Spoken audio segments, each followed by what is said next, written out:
Sejumlah negara Timur Tengah yang menjadi sekutu Amerika Serikat mulai bereaksi terhadap serangan Iran yang menyasar fasilitas Amerika Serikat di wilayah mereka.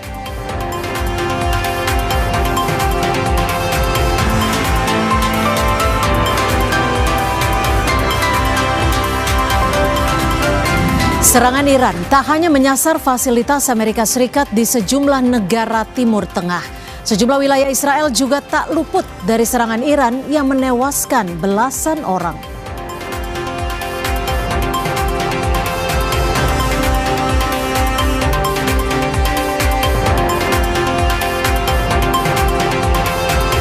Polisi masih menyelidiki pelaku dugaan perampokan disertai pembunuhan di Bekasi, Jawa Barat. Anak korban mencurigai kasus ini bukan perampokan biasa.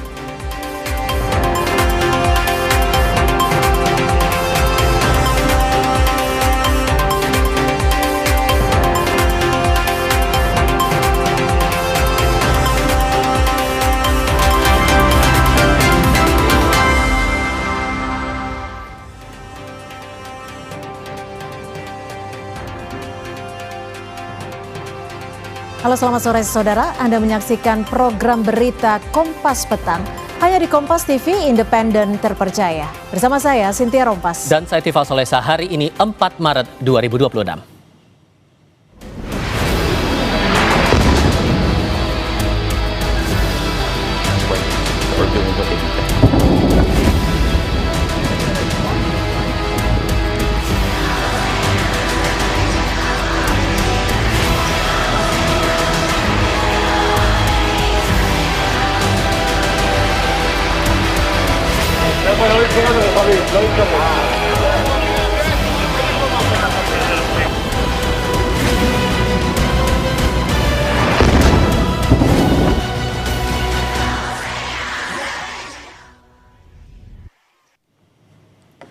Saudara, militer Israel merilis video yang diklaim sebagai serangan ke sistem pertahanan udara Iran.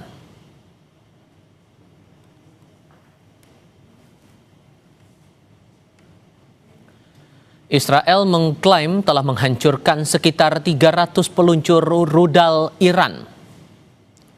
Israel meningkatkan serangan udara terhadap peluncur rudal Iran pada Selasa waktu setempat. Iran kemudian membalas terhadap Israel dan sejumlah negara di wilayah Teluk. Iran telah menembakkan puluhan rudal balistik ke Israel, memicu sirene serangan udara di seluruh negara itu.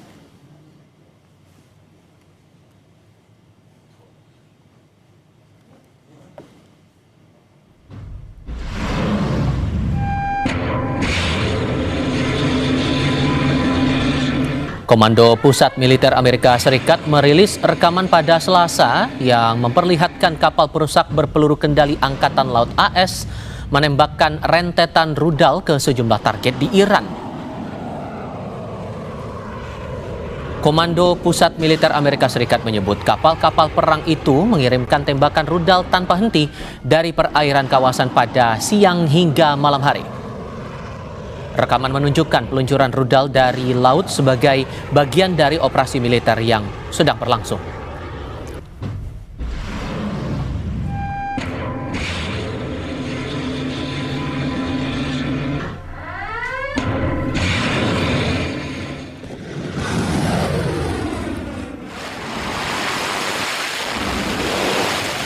Komandan Komando Pusat Amerika Serikat CENTCOM Laksmana Brad Cooper mengklaim pasukan Amerika telah melenyapkan hampir 2.000 target di Iran dan melumpuhkan serangan Teheran di udara dan laut. Amerika juga mencatat Iran telah meluncurkan hingga 2.500 amunisi sebagai balasan dan menuduh Teheran menargetkan warga sipil tanpa pandang bulu dan mengklaim kemampuan Iran telah menurun.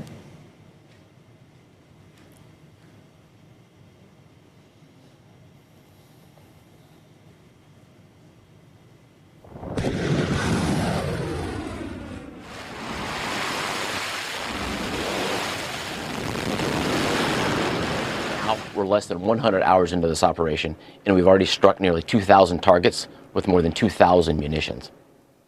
We have severely degraded Iran's air defenses and destroyed hundreds of Iran's ballistic missiles, launchers, and drones. Now, in retaliation, the Iranian regime has launched over 500 ballistic missiles and over 2,000 drones. To be clear, Iran is indiscriminately targeting civilians.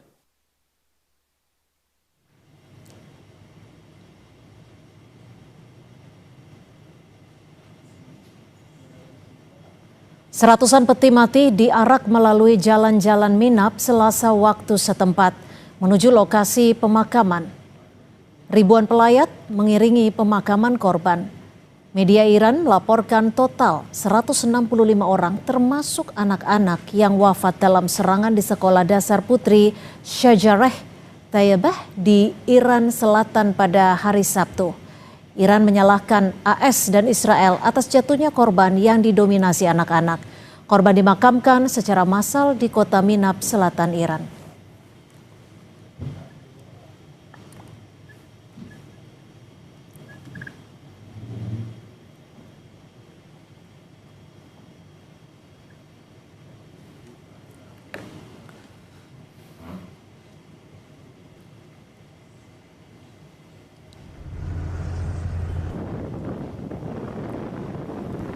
Bandara Mehrabat di Iran menjadi salah satu sasaran serangan Israel pada Selasa kemarin waktu setempat.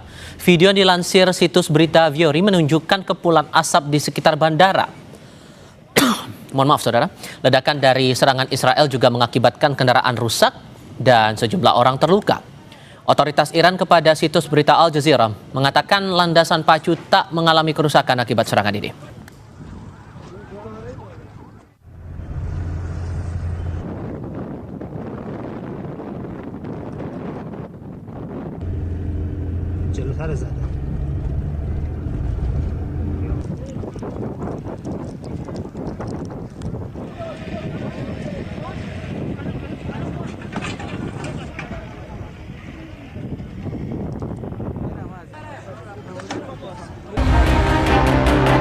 Asap mengepul di zona industri Fujairah, Uni Emirat Arab, menyusul kebakaran yang disebabkan oleh puing-puing pesawat tanpa awak dari Iran yang berhasil dicegat sistem pertahanan udara Uni Emirat Arab. Fujairah memiliki kepentingan strategis sebagai rute ekspor alternatif dan pelabuhan pengisian bahan bakar di luar Selat Hormuz. Konsulat Amerika Serikat di Dubai juga diserang oleh drone Iran. Serangan ini memicu kebakaran. Video memperlihatkan ledakan di sekitar gedung konsulat disertai kepulan asap hitam, sementara warga terlihat berlarian menjauh dari lokasi kejadian. Menteri Negara Kerjasama Internasional Uni Emirat Arab, Reem Al-Hashimi, mengutuk serangan rudal dan drone yang dianggap sebagai serangan Iran terhadap kedaulatan negaranya. Al-Hashimi menambahkan setiap pelanggaran kedaulatan Uni Emirat Arab atau negara Teluk manapun tidak akan dibiarkan begitu saja. Ia menekankan negaranya tidak akan berkompromi dalam melindungi kedaulatannya. في الأيام الأخيرة تعرضت دولة الإمارات إلى جانب دول الخليج ودول شقيقة وصديقة لسلسلة هجمات إيرانية سافرة في سياق تصعيد إقليمي خطير وغير مسبوق. Dubes Iran untuk Indonesia, Muhammad Borujerdi, menyayangkan sikap sejumlah negara Arab yang menyudutkan Teheran menyusul serangan balasan terhadap pangkalan-pangkalan militer Amerika Serikat di kawasan Teluk. Menurutnya, langkah militer yang ditempuh Teheran merupakan bentuk perlawanan atas serangan yang lebih dahulu dilancarkan AS bersama Israel dari pangkalan-pangkalan militer negara tetangga. این در حالیه که جمهوری اسلامی ایران در طول تاریخ خودش چه قبل از انقلاب چه بعد از انقلاب هرگز آغازگر هیچ جنگی نبوده و هرگز به هیچ همسایه یا کشوری حمله نکرده ولی الان بر اساس منشور ملل متحد دفاع از خودش رو حق خودش میدونه و به پایگاه‌های آمریکا در تمامی کشورهای منطقه. Perang terbuka antara Iran melawan Israel dan Amerika Serikat pecah sejak Sabtu pekan lalu. Serangan awal dilakukan dengan pemboman ke ibu kota Teheran yang berujung pada tewasnya pemimpin tertinggi Iran, Ayatullah Ali Khamenei, beserta sejumlah jenderal dan pejabat lainnya. Iran membalasnya dengan melancarkan serangan ke Israel dan sejumlah pangkalan militer Amerika Serikat yang berada di Uni Emirat Arab, Qatar, Kuwait, serta Arab Saudi.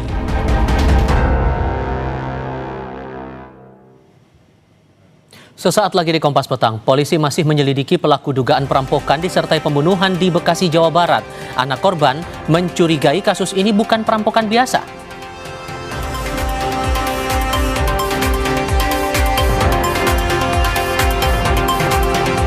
Dampak dari penerbangan sejumlah maskapai tertunda bahkan dibatalkan akibat perang di Timur Tengah. Kepulangan jamaah umroh asal Indonesia masih tertahan.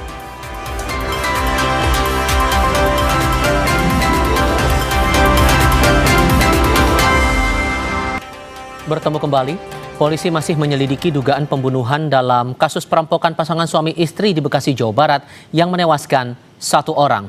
Polisi masih mengumpulkan sekaligus mengidentifikasi sejumlah bukti dari rumah korban untuk mencari pelaku perampokan dengan penganiayaan yang menewaskan Ermanto Usman dan melukai istrinya. Sementara terkait dugaan pembunuhan dan bukan perampokan yang diyakini keluarga korban, polisi juga masih mencari bukti. Polisi terbuka terhadap informasi dari masyarakat.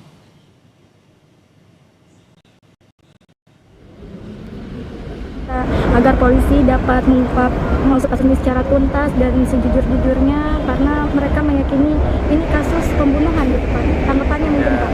Masih dalam penyelidikan, mohon doanya supaya segera terungkap. Terima kasih. Pak, ini ada dugaan pembunuhan ini nyambung sama kegiatan Bapak ini di aktivismenya nggak sih? Yang suka bikin podcast dan juga di Serikat Buruh? Semua masih dalam penyelidikan ya, mohon waktu ya. Mohon dukungannya. Kalau ada saksi-saksi yang bisa memberikan keterangan dan lainnya informasi-informasi, kami dengan senang hati bisa untuk menampungnya. Di lain pihak, keluarga korban melihat kejanggalan dalam kasus perampokan yang menewaskan Ermanto Usman di kediamannya. Keluarga mengenang Ermanto sebagai pegiat anti korupsi yang berani mengungkap kasus korupsi. Namun keluarga menyerahkan semua proses penyelidikan kepada polisi.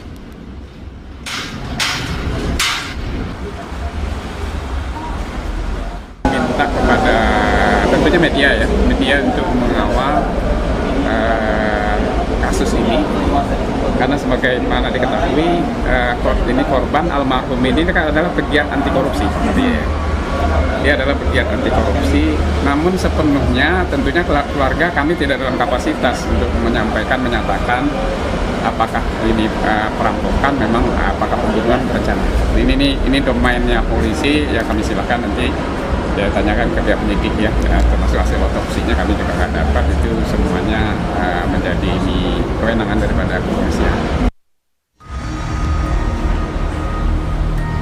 Polisi mengumpulkan sejumlah bukti dugaan perampokan yang menewaskan Ermanto Usman, pensiunan PT Jakarta International Container Terminal. Ermanto Usman ditemukan tewas di atas kasurnya, sementara sang istri kritis karena luka berat akibat penganiayaan.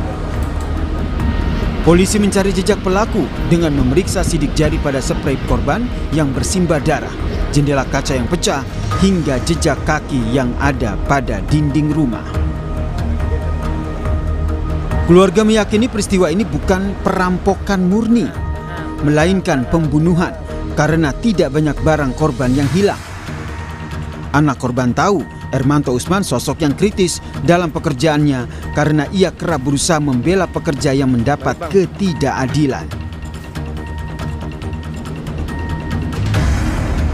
Lihat perampokan harusnya banyak beberapa barang-barang saya yang hilang, barang-barang penting di dokumen di rumah saya yang hilang, pastinya itu pasti kalau untuk kasus perampokan. Tapi saya melihat di sini lebih kepada kasus pembunuhan ya. Jadi saya tidak melihat adanya unsur perampokan di sini. Adalah suatu hal yang kami tahu bersama seperti apa resikonya, karena ayah saya coba untuk membuka kebenaran dan mengepentingkan semua orang-orang di lapangan yang susah. Polisi menyebut tidak ada CCTV yang merekam saat peristiwa terjadi, sehingga polisi harus mengumpulkan jejak DNA hingga sidik jari pelaku dari tempat olah kejadian perkara. CCTV sendiri kami baru temukan itu yang terpasang di tetangga korban pas di sebelahnya. Sudah kami juga lakukan pengecekan, CCTV hanya menghadap ke jalan depan rumah tetangga korban. tidak terekspos di halaman rumah korban persis, dan sudah kami cek itu tidak ada yang melintas, Mbak, di jam 12 sampai jam 3, jam 4 gitu. Semasa hidup, Ermanto Usman dikenal sebagai sosok yang aktif di kalangan buruh pelabuhan. Setelah pensiun, almarhum pun aktif berbicara di sejumlah podcast soal sejumlah isu lingkungan di pelabuhan. Tim Liputan, Kompas TV.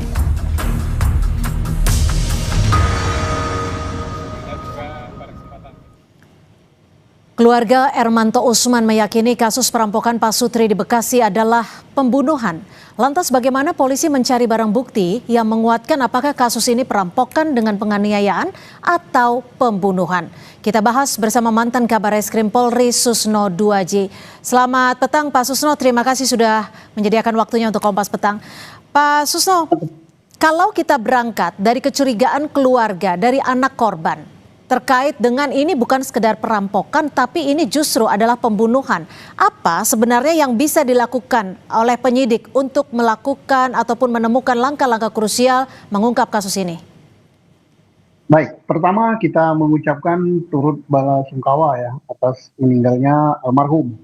Yang kedua, terkait dengan peristiwa ini, apakah ini murni perampokan sehingga menghilangkan jiwa orang untuk mengambil harta bendanya, atau ini justru murni pembunuhan tapi berkedok perampokan. Nah, itu yang harus dibedakan. Yang paling gampang adalah untuk mengungkap kasus ini tentunya dengan pertama memintai keterangan saksi orang-orang terdekat tentang aktivitas daripada korban. Itu satu.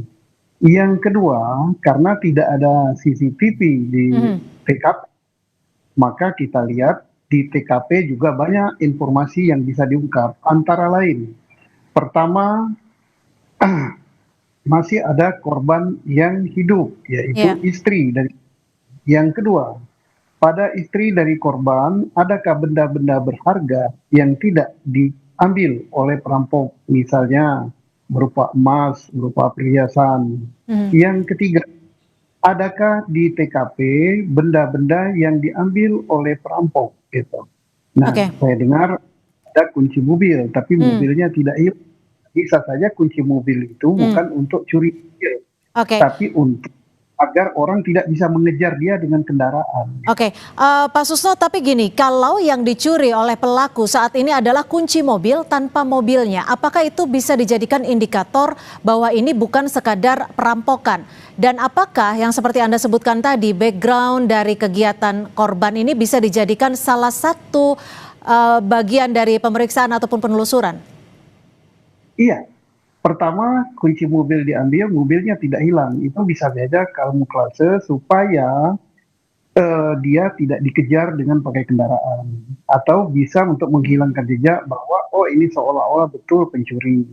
Yang ketiga, saya katakan tadi bahwa harus dilihat background aktivitas daripada korban pada akhir-akhir ini. Nah, dari pihak mengatakan dia adalah penggiat daripada kasus korupsi ya, untuk anti korupsi. Nah, sekarang maka dia berbicara terakhir untuk kasus korupsi yang mana. Nah, kasus korupsi yang mana, kemudian siapa yang terkena di situ. Nah, dari yang terkena dan kasus korupsi yang mana, itu juga menggiring daripada berarti paling tidak yang jadi korban untuk tindak pidana yang daripada pembicaraan korban atau apa yang diungkap oleh korban itu minimal walaupun dia tidak melakukan, itu bisa jadi otak daripada perbuatan ini ya. Seandainya kita mengatakan kasus ini kepada pembunuhan murni. Nah, kalau kita mengatakan pencurian, maka kita harus berat pada sampai membunuh begitu berarti perampokan besar-besaran, tapi ternyata tidak. Pak Susno, lalu metode apa yang paling tepat bisa dilakukan penyidik untuk benar-benar mengungkap dan memastikan kasus ini? Dan apa biasanya kesalahan-kesalahan fatal yang menyulitkan penyidik untuk mengungkap kasus ini? Baik, pertama kita berbicara untuk mengungkap ini, tentunya kita harus cari alat bukti saintifik. Alat bukti saintifik itu apa? Pertama, sidik jari di sekitar situ. Kalau tidak ada sidik jari di sekitar situ, mungkin barang bukti yang digunakan oleh pelaku ya, bisa berupa pisau, benda tajam atau benda tumpul di sekitar sana ada atau tidak. Ketiga, sisa-sisa yang ditinggalkan oleh korban di sekitar TKP, mungkin yang sangat halus atau sangat kecil gitu, tidak ada, itu bisa juga dicari dari DNA ya, diambil di sekitar sana. Nanti kalau ada orang yang dicurigai ya sebagai tersangka, maka DNA-nya dicocokkan dengan yang tinggal di TKP gitu. Nah ini harus dilakukan. Ketiga ya, di situ memang tidak ada CCTV di rumah korban. Di sekitar rumah korban bukan hanya satu, mungkin ada yang lain. Karena perjalanan dari pelaku pasti mengitari rute area di situ. Nah itu cocokkan juga CCTV yang lain. Jadi tadi polisi sudah mengatakan akan menerima informasi dari siapapun terhadap kasus ini, termasuk rumah-rumah penduduk yang punya CCTV di situ. Berbicara bahwa kami punya CCTV, silakan untuk dibuka. Oke, baik, terima kasih Pak Susno Duaji, mantan Kabareskrim Polri, sudah berbagi perspektif di Kompas Petang. Selamat sore Pak Susno. Selamat sore Mbak Cynthia, selamat sore para pemirsa. Kami kembali sebentar lagi. Menteri Luar Negeri Sugiono menyampaikan kepada Menteri Luar Negeri Iran, Indonesia bersedia menjadi mediator usai Amerika Serikat dan Israel meluncurkan serangan ke Iran.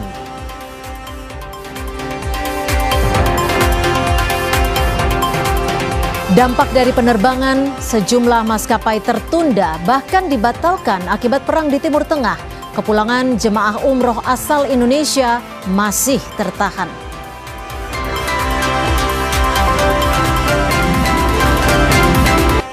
Terima kasih Anda masih bersama kami di Kompas Petang. Saudara Menteri Luar Negeri Sugiono berbincang via telepon dengan Menlu Iran Abbas Araghchi saat Amerika Serikat dan Israel meluncurkan serangan bersama ke Iran. Dalam pembicaraan itu Sugiono menyinggung eskalasi di Timur Tengah dan kesediaan Indonesia menjadi mediator. Dalam upaya diplomatik, Sugiono mengaku sudah berkomunikasi langsung dengan Menteri Luar Negeri Iran. Indonesia menyatakan penyesalan atas gagalnya perundingan yang memicu ketegangan dan kembali menekankan pentingnya penghormatan terhadap kedaulatan wilayah serta jalur dialog. Mengenai nasib WNI di Iran, Menlu sudah memerintahkan Duta Besar RI di Teheran untuk segera melakukan langkah evakuasi bagi WNI yang meminta. Ya, saya juga sudah berkomunikasi dengan Menteri Luar Negeri Iran kemarin. Beliau menelpon saya, kemudian menjelaskan posisi Iran. Tentu saja kami menyampaikan juga sikap Indonesia bahwa kita menyesalkan perundingan yang terjadi kemudian gagal, yang berakibat pada terjadinya eskalasi. Kemudian kita juga menekankan lagi prinsip-prinsip penghormatan kita terhadap integritas wilayah, terhadap kedaulatan wilayah suatu negara.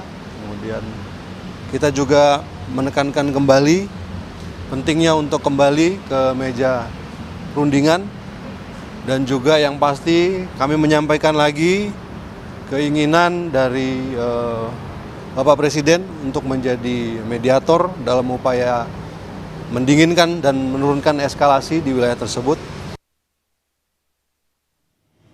Terkait keberadaan Indonesia dalam Dewan Perdamaian atau BOP, Ketua Umum Partai Nasdem Surya Paloh menyebut Indonesia tetap berada di Dewan Perdamaian di tengah memanasnya konflik di kawasan Timur Tengah. Meski begitu, Paloh menyebut Presiden Prabowo Subianto tidak menutup mengevaluasi kembali keanggotaan Indonesia di BOP dalam kondisi saat ini. Indonesia kan tetap di sampai hari ini barangkali masih di dalam posisi seperti itu, kecuali ada perkembangan bersama dengan beberapa negara lainnya nanti yang mengevaluasi ulang kembali arti keberadaan Indonesia di Board of Peace bersama dengan beberapa negara lainnya.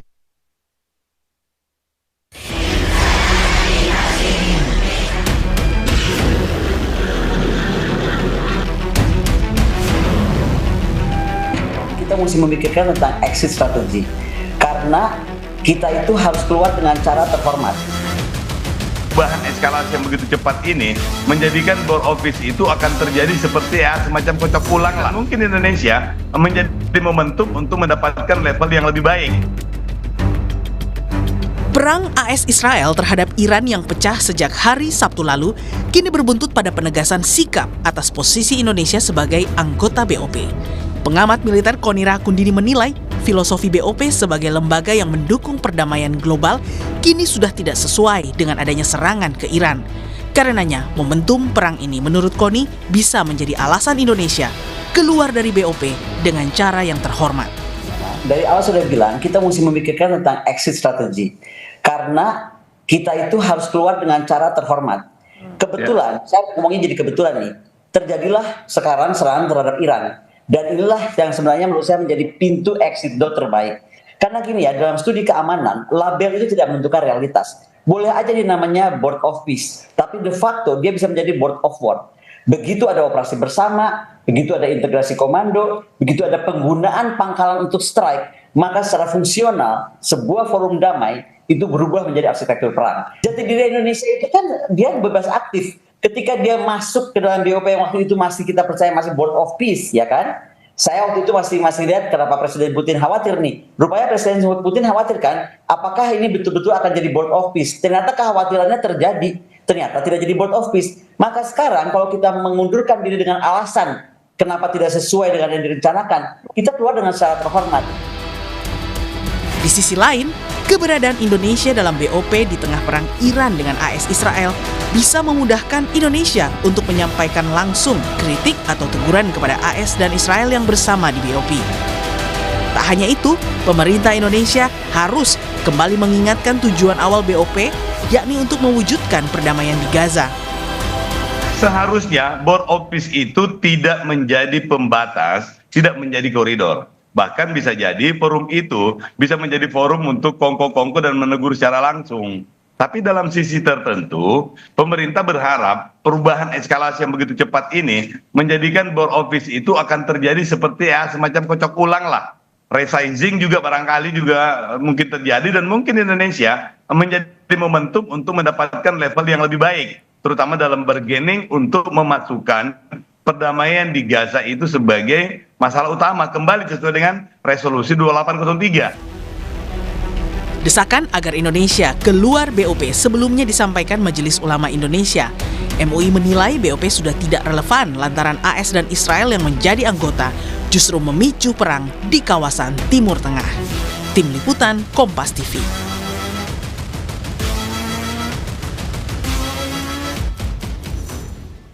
Di sisi lain, hingga kini kepulangan jemaah umroh masih tertahan dampak dari penerbangan sejumlah maskapai yang tertunda bahkan dibatalkan akibat perang di Timur Tengah. Data Sistem Pengelolaan Umroh dan Haji Khusus atau Sisko Patuh mencatat hampir 58.000 jemaah umroh Indonesia masih berada di Arab Saudi.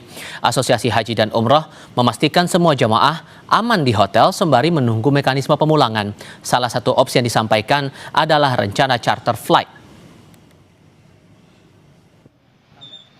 Ini mereka yang tertahan ya semua kebanyakan stay di Jeddah ya menunggu kepastian penerbangan dari masing-masing maskapai terkait ya nunggu regulasi atau pengumuman dan terus bagi upaya yang dilakukan juga hari ini tadi kita di asosiasi sedang Wakil Menteri Haji dan Umroh Daniel Anzar Simanjuntak mengatakan tengah bernegosiasi dengan otoritas Arab Saudi dan maskapai penerbangan untuk memberi keringanan fasilitas bagi jemaah yang masih tertahan di sana. Dari sekitar 50.000 orang jemaah umroh yang masih tertahan di Arab Saudi, 7.500 orang telah dijadwalkan pulang dalam waktu dekat. Jika eskalasi terus meningkat akibat konflik di Timur Tengah, Wamenhaj menyebut telah bekerja sama dengan Kementerian Perhubungan untuk menyediakan pesawat khusus dalam memulangkan jemaah umroh ke tanah air. Kalau eskalasi terus meningkat, Kementerian Luar Negeri sudah berkomunikasi juga dengan Garuda. Kemarin sudah disampaikan ke kami ketika ada pertemuan dengan Kementerian Luar Negeri. Dan Kementerian Luar Negeri menyampaikan bahwasannya Garuda akan men-standby-kan 2 pesawatnya untuk mengangkut jamaah kita atau warga negara Indonesia yang ada di Timur Tengah kalau eskalasinya meningkat. Tentu kita tidak berharap eskalasi meningkat, mudah-mudahan dalam waktu dekat eskalasi justru bisa menurun atau deeskalasi. Saudara, PT Pertamina menyebut ada 4 kapal minyak milik perusahaan yang berada di Timur Tengah. 2 diantaranya masih terjebak di Selat Hormuz yang telah ditutup oleh Iran. Pihak Pertamina memastikan kondisi ABK dan aset kapal dalam kondisi aman. Saat ini pemerintah juga terus berkoordinasi agar 2 kapal tersebut bisa keluar dari Selat Hormuz. Selat Hormuz memang benar ada 2 kapal Pertamina yang masih berada di sana. Sebenarnya ada 4, tapi yang 2 berada di luar Selat Hormuz. Jadi saat ini kami terus memantau dan memastikan yang pertama adalah keselamatan dari para awak kapal, kemudian juga terkait dengan aset kapal yang berada di sana. Sampai dengan saat ini kondisi masih aman.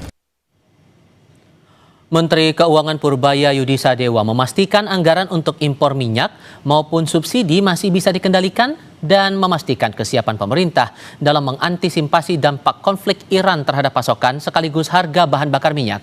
Purbaya juga bilang pemerintah memastikan kesiapan anggaran di tengah naiknya harga minyak dunia imbas perang Amerika Serikat dan Israel melawan Iran. Kan channelnya pasti melalui ekspor ataupun melalui harga minyak. Harga minyak udah naik mereka di 80 ya. Kita udah hitung sampai 92 pun kita masih bisa kendalikan anggarannya, jadi nggak ada masalah. Berarti tidak ada kekhawatiran dari Anda, Pak? Nggak, kita bisa adjust, kita bisa atur. 20 hari itu kalau nggak ada supply sama sekali baru berantakan, tapi biasanya nggak seperti itu. Kita pasti bisa dapat supply tapi harganya lebih tinggi, itu aja. Tapi pasti terkendali gitu ya, Pak? Kita bisa lihat, saya bisa hitung dengan asumsi tadi, kita masih bisa mengendalikan defisit kita, ekonomi kita masih bisa maju, nggak ada masalah. Penutupan Selat Hormuz oleh Iran sontak mengguncang pasar energi global. Sebab selat yang menghubungkan Teluk Persia dan Laut Arab ini menjadi urat nadi perdagangan minyak dunia. Sekitar 20% jalur perdagangan minyak dunia melintasi Selat Hormuz, sehingga penutupan selat ini berpotensi memicu lonjakan harga minyak mentah dunia, termasuk di Indonesia. Indonesia pun menyiapkan sejumlah antisipasi. Menteri SDM Bahlil Lahadalia bilang, pemerintah mulai mengalihkan sebagian impor minyak mentah, BBM dan LPG dari Timur Tengah ke Amerika Serikat guna menghindari gangguan distribusi di Selat Hormuz.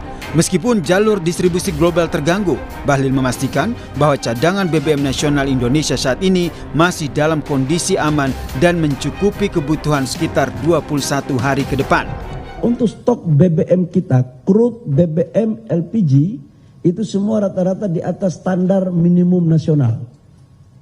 Kita tahu bahwa standar minimum nasional adalah 21 hari. Ini semuanya di atas 21 hari. Dan memang secara faktanya ketahanan energi kita, storage kita, itu maksimal di angka 25-26 hari. Nah, dalam rangka itu kami mengambil alternatif terjelek, katakanlah Nyilamba. Maka apa skenarionya? Skenarionya adalah sekarang ini untuk crude yang kita ambil dari Middle East, sebagian kita alihkan untuk ambil di Amerika. Supaya apa? Ada kepastian ketersediaan crude kita.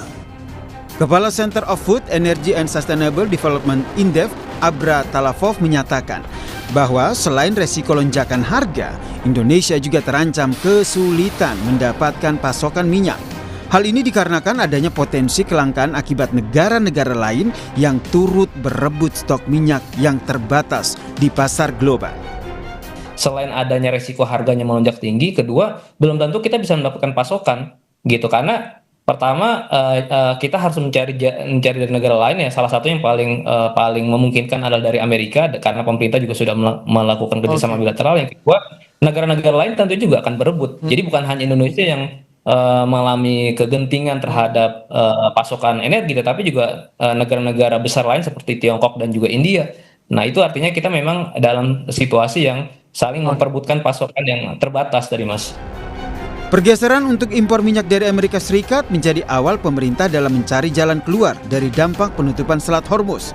Dunia pun berharap perang bisa lebih cepat berakhir dari lontaran Presiden Trump yang mengatakan perang dapat berlangsung hingga 5 pekan. Tim Liputan, Kompas TV. Sejumlah negara Timur Tengah yang menjadi sekutu Amerika Serikat mulai bereaksi terhadap serangan Iran yang menyasar fasilitas Amerika Serikat di wilayah mereka.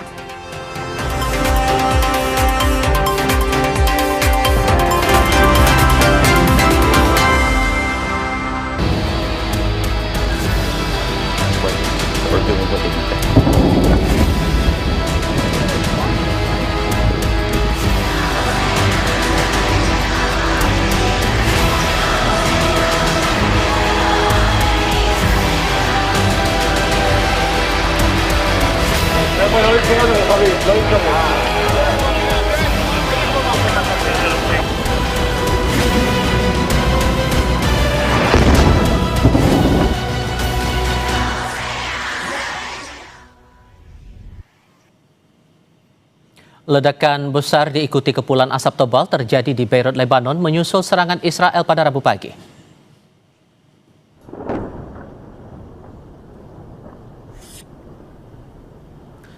Warga Beirut terbangun oleh suara drone yang melesat di atas kota.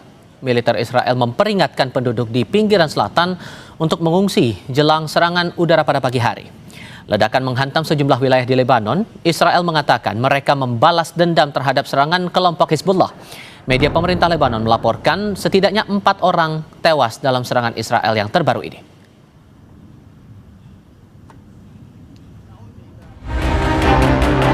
Asap mengepul di zona industri Fujairah, Uni Emirat Arab, menyusul kebakaran yang disebabkan oleh puing-puing pesawat tanpa awak dari Iran yang berhasil dicegat sistem pertahanan udara Uni Emirat Arab. Fujairah memiliki kepentingan strategis sebagai rute ekspor alternatif dan pelabuhan pengisian bahan bakar di luar Selat Hormuz. Konsulat Amerika Serikat di Dubai juga diserang oleh drone Iran. Serangan ini memicu kebakaran. Video memperlihatkan ledakan di sekitar gedung konsulat disertai kepulan asap hitam, sementara warga terlihat berlarian menjauh dari lokasi kejadian. Menteri Negara Kerjasama Internasional Uni Emirat Arab, Rem Al-Hashimi mengutuk serangan rudal dan drone yang dianggap sebagai serangan Iran terhadap kedaulatan negaranya. Al-Hashimi menambahkan setiap pelanggaran kedaulatan Uni Emirat Arab atau negara Teluk manapun tidak akan dibiarkan begitu saja. Ia menekankan negaranya tidak akan berkompromi dalam melindungi kedaulatannya. في الأيام الأخيرة تعرضت دولة الإمارات إلى جانب دول الخليج ودول شقيقة وصديقة لسلسلة هجمات إيرانية سافرة في سياق تصعيد إقليمي خطير وغير مسبوق. Dubes Iran untuk Indonesia, Muhammad Borujerdi, menyayangkan sikap sejumlah negara Arab yang menyudutkan Teheran menyusul serangan balasan terhadap pangkalan-pangkalan militer Amerika Serikat di kawasan Teluk. Menurutnya, langkah militer yang ditempuh Teheran merupakan bentuk perlawanan atas serangan yang lebih dahulu dilancarkan AS bersama Israel dari pangkalan-pangkalan militer negara tetangga. این در حالیه که جمهوری اسلامی ایران در طول تاریخ خودش چه قبل از انقلاب چه بعد از انقلاب هرگز آغازگر هیچ جنگی نبوده و هرگز به هیچ همسایه یا کشوری حمله نکرده ولی الان بر اساس منشور ملل متحد دفاع از خودش رو حق خودش میدونه و به پایگاه‌های آمریکا در تمامی کشورهای منطقه. Perang terbuka antara Iran melawan Israel dan Amerika Serikat pecah sejak Sabtu pekan lalu. Serangan awal dilakukan dengan pemboman ke ibu kota Teheran yang berujung pada tewasnya pemimpin tertinggi Iran, Ayatullah Ali Khamenei, beserta sejumlah jenderal dan pejabat lainnya. Iran membalasnya dengan melancarkan serangan ke Israel dan sejumlah pangkalan militer Amerika Serikat yang berada di Uni Emirat Arab, Qatar, Kuwait, serta Arab Saudi. Merasa teritori negaranya diserang Iran, Uni Emirat Arab menekankan tidak akan kompromi untuk melawan. Berdasarkan laporan Al Jazeera, sampai 3 Maret 2026, perang AS Israel versus Iran telah berdampak ke wilayah 12 negara di Timur Tengah. Mampukah Iran menghadapi AS Israel yang didukung sekutunya di Eropa dan Timur Tengah? Kita akan diskusikan ini bersama dengan para narasumber. Di studio sudah bergabung pakar strategi alumni US Air War College Masma Purnawirawan Agung Sasongko Jati. Pak Agung, selamat sore, apa kabar Pak? Selamat sore. Terima kasih sudah datang bersama kami. Kemudian lewat sambungan dalam jaringan juga bergabung dosen ilmu politik Universitas Udayana Evata Filomeno Borromeo. Pak Evata, dengan Tifa di sini, selamat sore. Selamat sore Mas Tifa, selamat sore Pak Agung. Terima kasih sudah bergabung bersama kami. Sampai sudah ada penekanan dari Uni Emirat Arab tidak akan kompromi untuk melawan. Menurut Anda ini eskalasinya bakal lebih luas, Pak Agung? Akan Timur Tengah akan melawan langkah Iran yang menyerang beberapa titik di wilayah Timur Tengah dalam beberapa waktu kebelakang ini? Pernyataan mengatakan bahwa sangat menyesalkan serangan oleh Menteri dari Uni Emirat itu adalah normatif ya. Saya lihat bahasanya normatif. Tapi sungguhnya yang mereka inginkan adalah perselisihan ini atau konflik ini selesai sedemikian rupa. Perlu kita ketahui bahwa Iran telah menyerang hampir 27 sasaran, yaitu pangkalan udara dan pelabuhan di seluruh Teluk, bahkan sampai menyerang ke Turki juga, pangkalan Ikrilik. Semuanya itu ada yang dihancurkan, ada yang separuh dilumpuhkan, ada yang tidak bisa digunakan. Namun yang pasti untuk armada laut Amerika sudah tidak bisa lagi mengisi logistik, senjata, bahan bakar di Teluk. Dia harus ke Italia dan itu bukan pilihan, atau pergi ke India. Karena di daerah Turki, di pelabuhan di sana sudah tidak aman juga. Paling ke Siprus, tapi Siprus dalam jangkauan. Mungkin ke India. Jadi masalah terbesar adalah Amerika sekarang harus merestrukturisasi bagaimana mereka beroperasi. Karena hampir seluruh pelabuhan dan pangkalannya diserang oleh Iran. Dan ini menimbulkan pelanggaran kedaulatan. Tapi sesungguhnya menurut logika, pada saat suatu negara bersedia menampung pangkalan udara negara lain, dan pada saat negara lain menggunakan pangkalan untuk menyerang, maka kedaulatannya itu sudah tercemar ya, sudah tidak bisa disamakan. Karena pangkalan itu digunakan untuk rencana, untuk penyerangan, untuk pengisian logistik, untuk mensuplai peperangan. Dan itu adalah sasaran yang sah menurut hukum perang. Tapi kalau kemudian akan membalas serangan itu tidak akan mungkin menurut Anda? Tidak ada untungnya. Apa untungnya? Apa mau ikut terlibat? Karena sesungguhnya kan mereka bersampingan ya, bersebelahan. Lebih bagus ini selesai, nanti urusan mungkin diganti rugi atau apa. Tapi sungguhnya kalau sampai ikut berperang dan mereka simpati rakyatnya gimana kalau mereka berada di pihak Israel, itu kan menjadi masalah lain. Oke. Pak Evata, kalau Anda membacanya ini eskalasinya dengan makin kesini makin intens, Iran masih punya kekuatan nggak kalau kemudian mereka mengambil langkah Selat Hormuz ditutup, mainannya sekarang ke level ekonomika atau ada strategi lain yang Anda baca di sini? Baik, terima kasih Mas Tifal. Tentu saya melihat bahwa Iran sedang memainkan strategi cumi-cumi ya. Jadi kita bisa melihat ketika tubuh besarnya yang sulit bergerak karena dihajar, cumi-cumi itu biasanya mengeluarkan tinta pekat ya ke segala arah dan juga akhirnya membingungkan musuh yang ada. Nah maka dalam konteks kali ini kita bisa melihat bahwa perang ini naskahnya dan endingnya itu memang belum terlihat. Nah maka dari itu langkah yang bisa dilakukan oleh Iran hari ini adalah mencoba untuk menutup Selat Hormuz. Tetapi Selat Hormuz adalah salah satu nadi perekonomian utama dari Iran. Maka ini tidak akan pernah ditutup dengan sangat lama.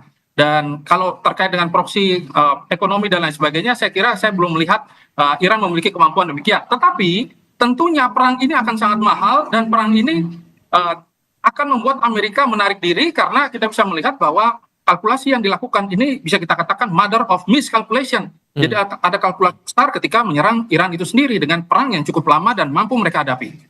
Oke, sehingga kalau Anda baca ada kemungkinan tidak Rusia dan juga Tiongkok akan mengambil peran juga nantinya secara real begitu?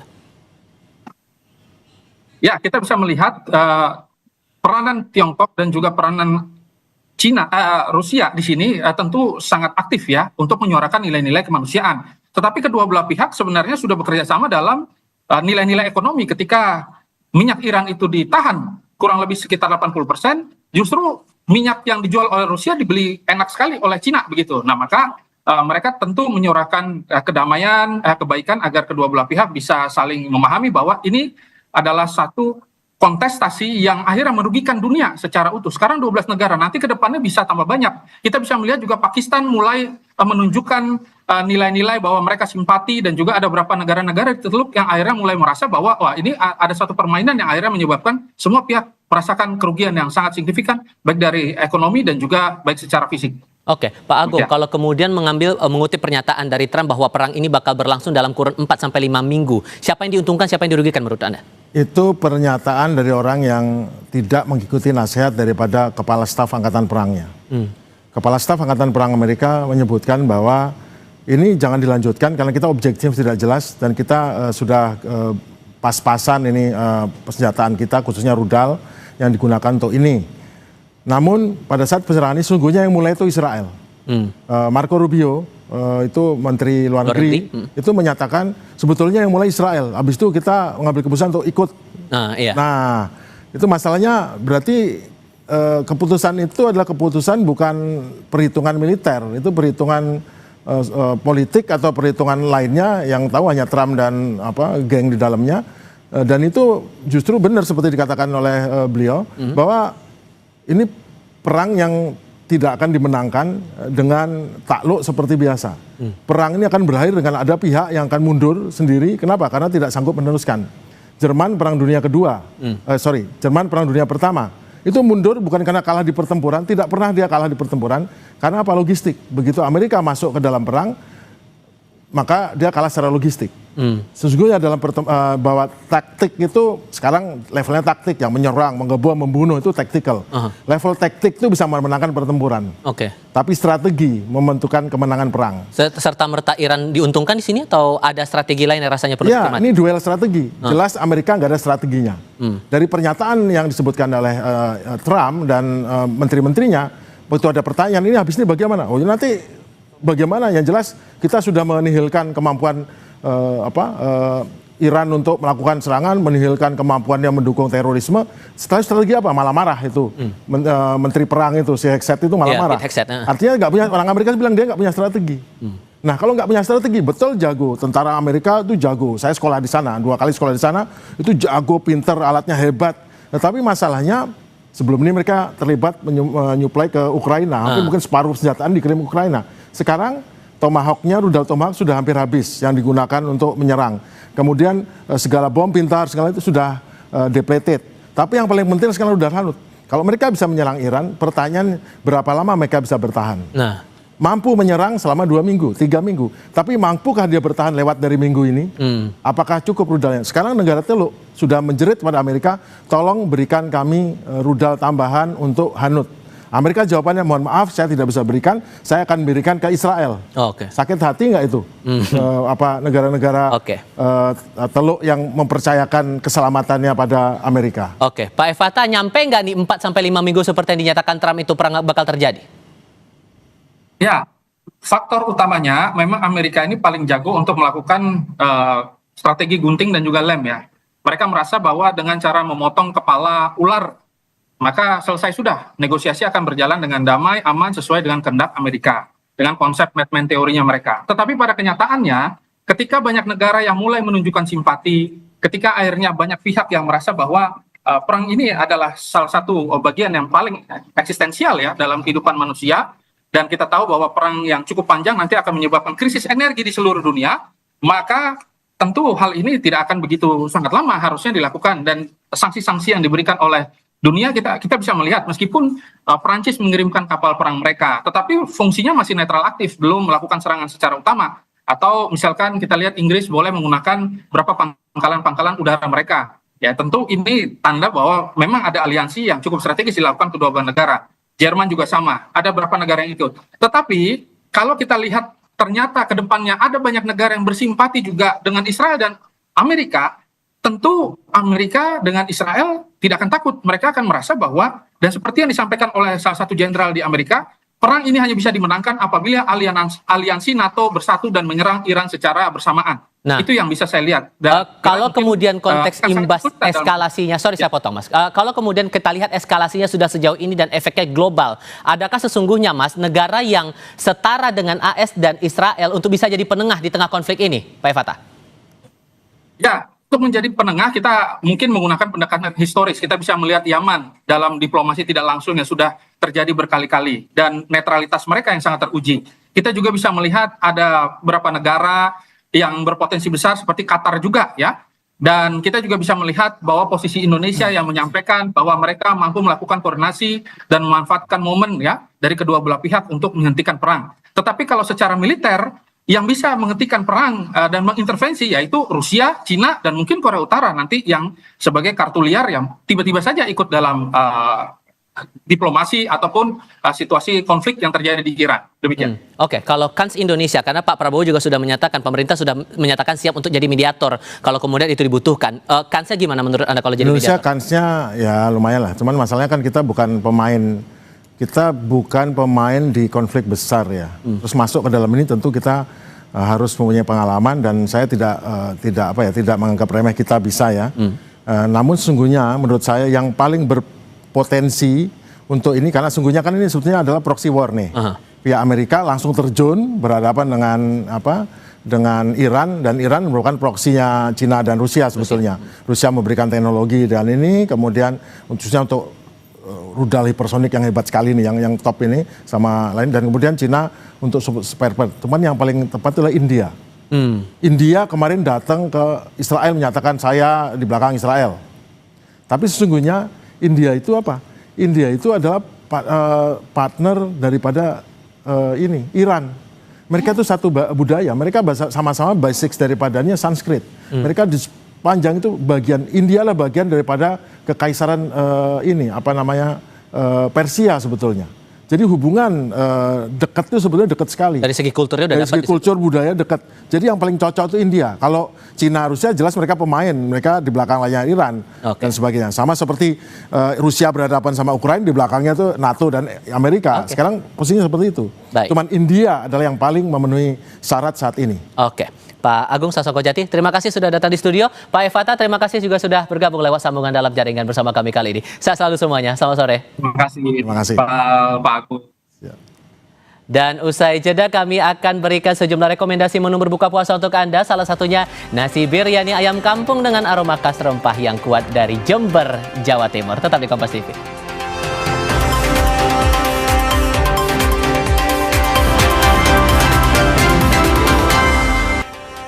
Saatnya referensi menu berbuka puasa. Nasi biryani ayam kampung dengan aroma khas rempah yang kuat menjadi salah satu pilihan menu untuk berbuka puasa di Jember, Jawa Timur. Pada Ramadan kali ini pesanannya naik hingga 5 kali lipat. Yang berada di Jalan Pangandaran Sumber Sari Jember ini menawarkan menu khas Timur Tengah yang spesial diracik menggunakan bumbu rempah. 3 jenis nasi ditawarkan mulai dari nasi biryani, nasi kebuli hingga nasi mandi. Namun yang menjadi favorit warga untuk berbuka adalah nasi biryani ayam kampung bumbu rempah. Perpaduan bumbu rempah Arab dipadu dengan daging ayam kampung membuat nasi biryani punya cita rasa lokal.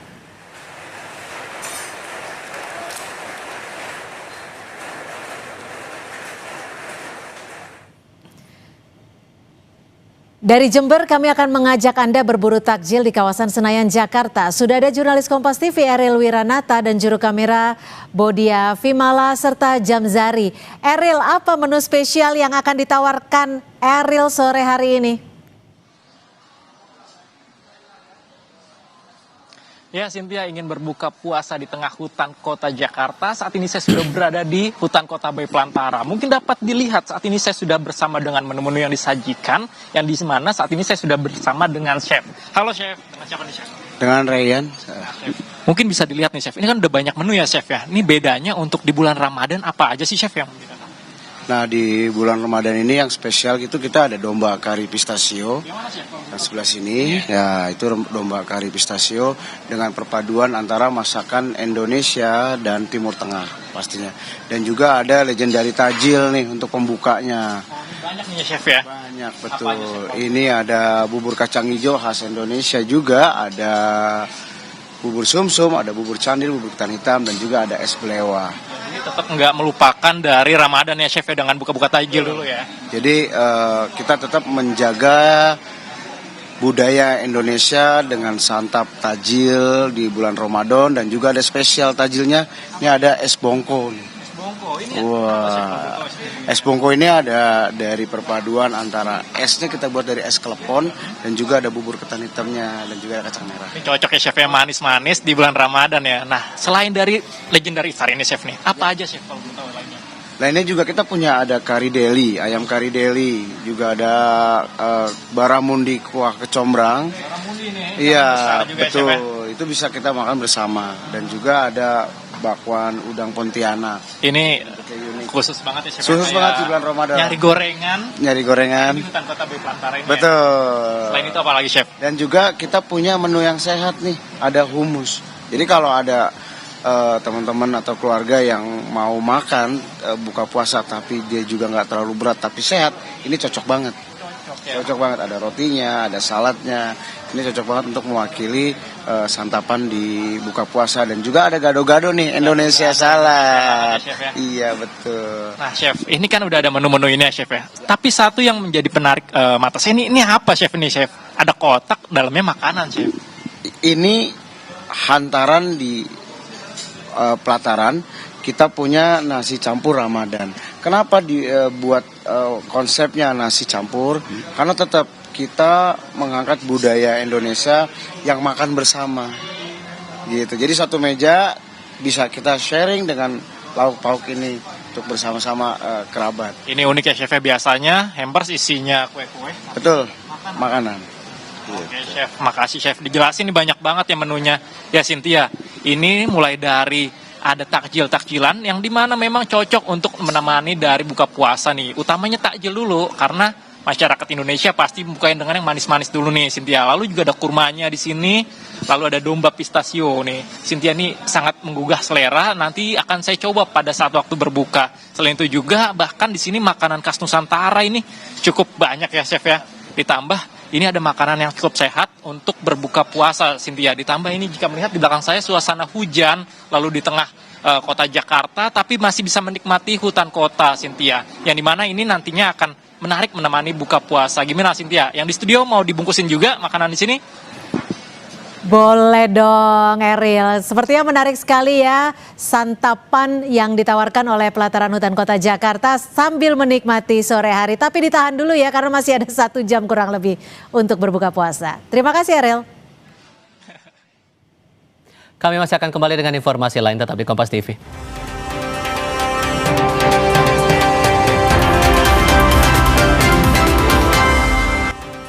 Jalur utama penghubung antar kabupaten di Trenggalek, Jawa Timur tertutup material longsor. Jalur Trenggalek Ponorogo tidak bisa dilintasi.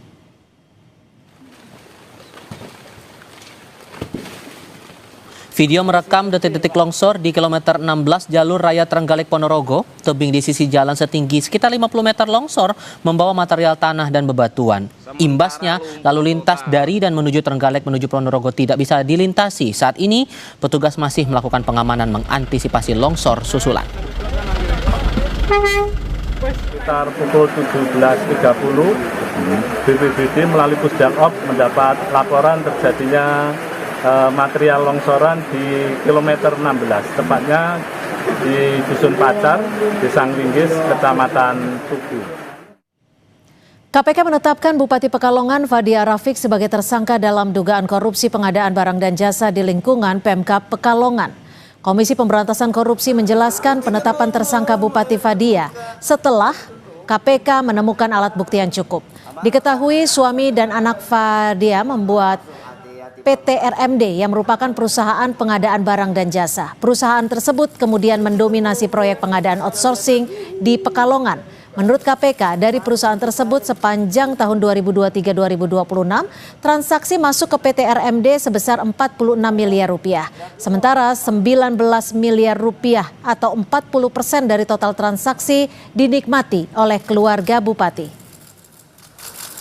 Kemudian sepanjang tahun 2023-2026 terdapat transaksi masuk ke PT RMB senilai 46 miliar yang bersumber dari kontrak antara PT RMB dengan perangkat daerah di Pemkab Pekalongan.